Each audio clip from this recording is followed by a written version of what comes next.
Well, COVID-19 deaths in Canada are meticulously tracked, but how many people have died as a direct result of the pandemic? Let's bring in Dr. Jane Philpott, Health Sciences Dean at Queen's University and former Minister of Health. Dr. Philpott, great to have you on the program.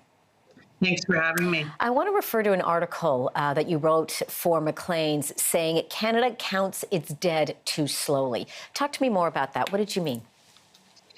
Well, this is not a new problem. This is something that has been long-standing, is that we still don't have a great process in most parts of the country in order to have timely and accurate mortality data or death data.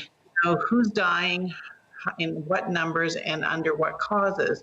Of course, every death is reported, and there are certificates that are provided by a health professional, but in many parts of the country, that's still being done on paper. And then papers are being mailed or faxed to the place that will ultimately tally those results. And it's often up to 2 years later before we can actually get a good picture as to the cause of death and the numbers of deaths across the country. So what would you say then needs to change? And of course, when we look at this pandemic and we're tracking the number of people that have died, in the article you're saying it goes well beyond perhaps those that have died from COVID-19, but more we need to look at as well as those that have died as a result of this pandemic.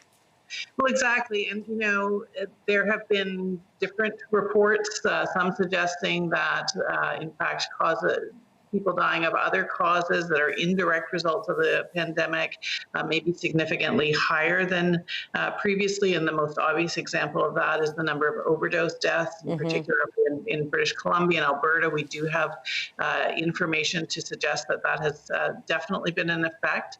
But there are reports of possible increases in deaths by suicide, for example, but we really just lack the really good data and timely data to be able to make those analyses in order to make good decisions.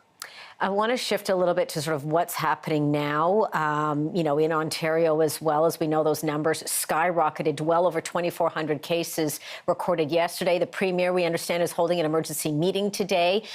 Your thoughts here, of course, when we're looking at restrictions in this province, how hospitals are trying to manage things as they're at overcapacity.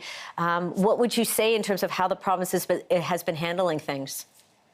Well, there's no question that in the health sector, there's a great deal of trepidation about what the next few weeks are going to hold, where we're seeing intensive care units that are at capacity. And even here in places like Kingston, where we've had relative calm and not large numbers in hospitals. There's very recently been an outbreak in one of the correctional facilities.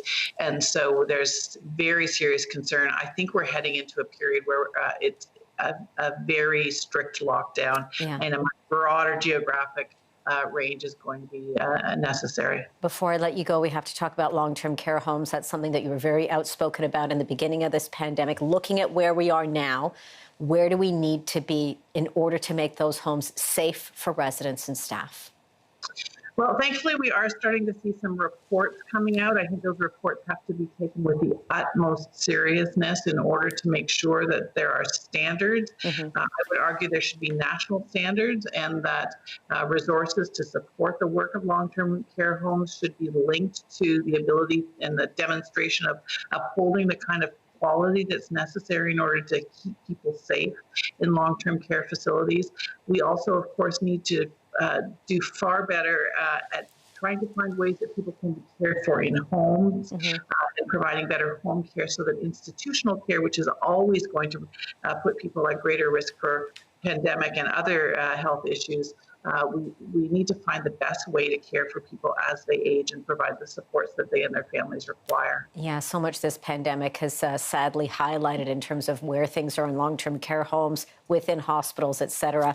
And of course, we'll continue to be following it. From Kingston, Ontario, Dr. Jane Philpott, Health Sciences Dean at Queen's University and also former Health Minister. Dr. Philpott, appreciate your time today. Thank you so much. You and your family stay well. Same to you. Thanks.